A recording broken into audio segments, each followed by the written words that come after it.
We've spent the week talking about waiting.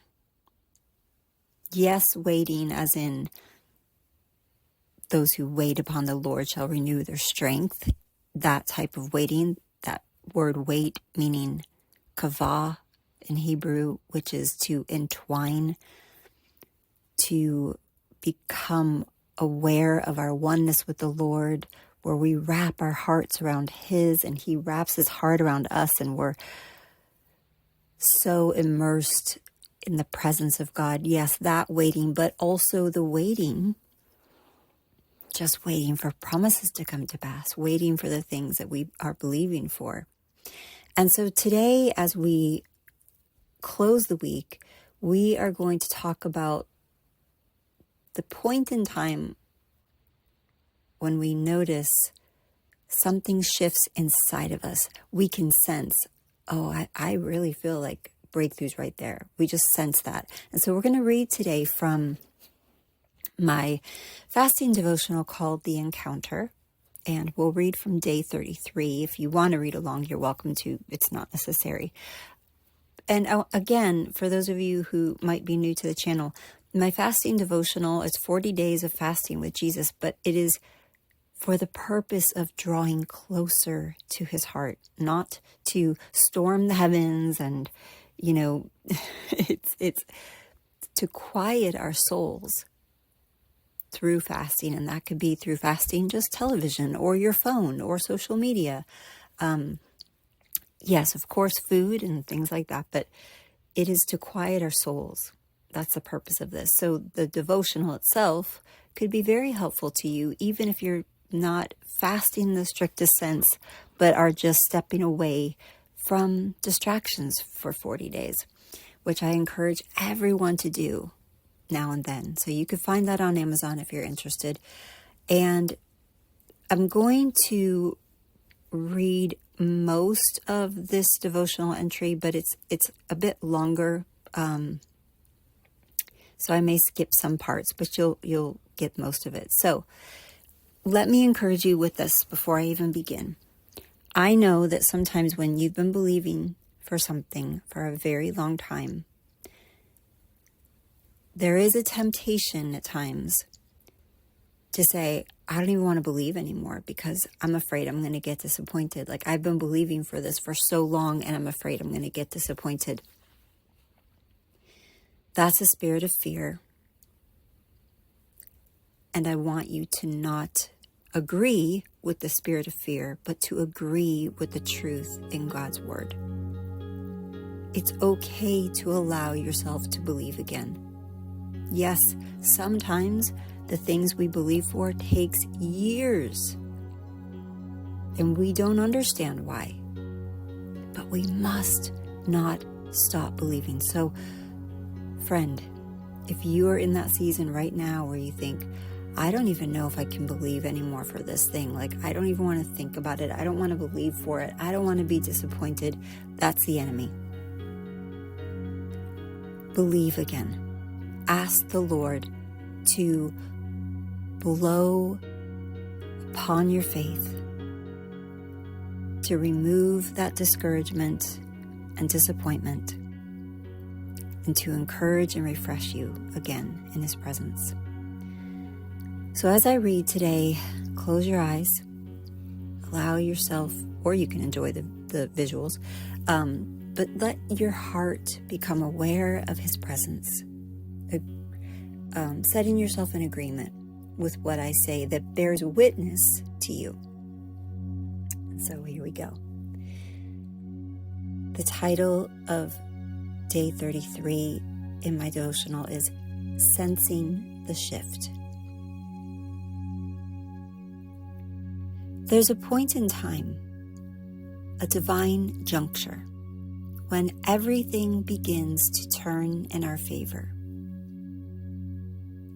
We may not see the physical manifestation yet, but we sense it. It seems as if a gentle breeze from heaven is blowing upon our souls, awakening us to the dawning of a new season. God's grace has led us here. His merciful heart has heard our cry. Now we stand at the threshold of blessings more glorious than we imagined. It is up to us to cross over. The most glorious breakthroughs are just on the other side of our agreement. We may feel our faith being stirred like waters by the wind, but it's up to us to dive in.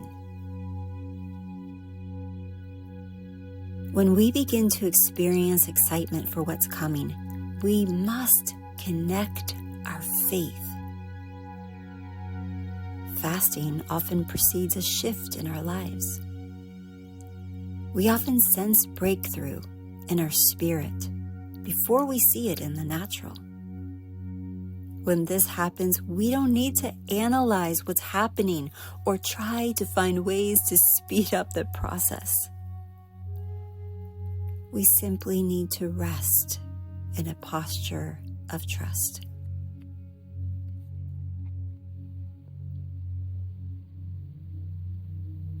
All God is looking for is our agreement. For the cry of surrender that rises from our hearts. And today's prayer. Father, though I don't see the full manifestation of what's to come, it seems as if I'm already there in the Spirit. I have such anticipation. Thank you for reviving my faith.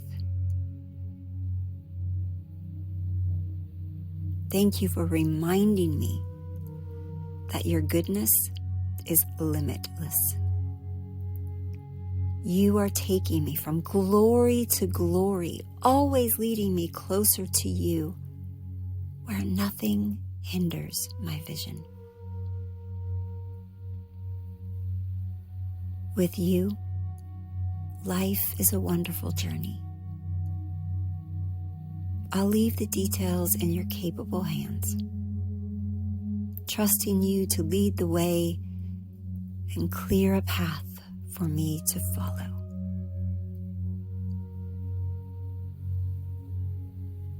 There is always something new to discover when my eyes are on you and I'm not distracted. My spirit and soul are invigorated. You contain the answers I've been searching for. Here in the beauty of your presence, doubt and unbelief cannot find me. I am safe. I am yours. I am standing at the edge of breakthrough, ready to dive into the waters of your love, where I am made whole.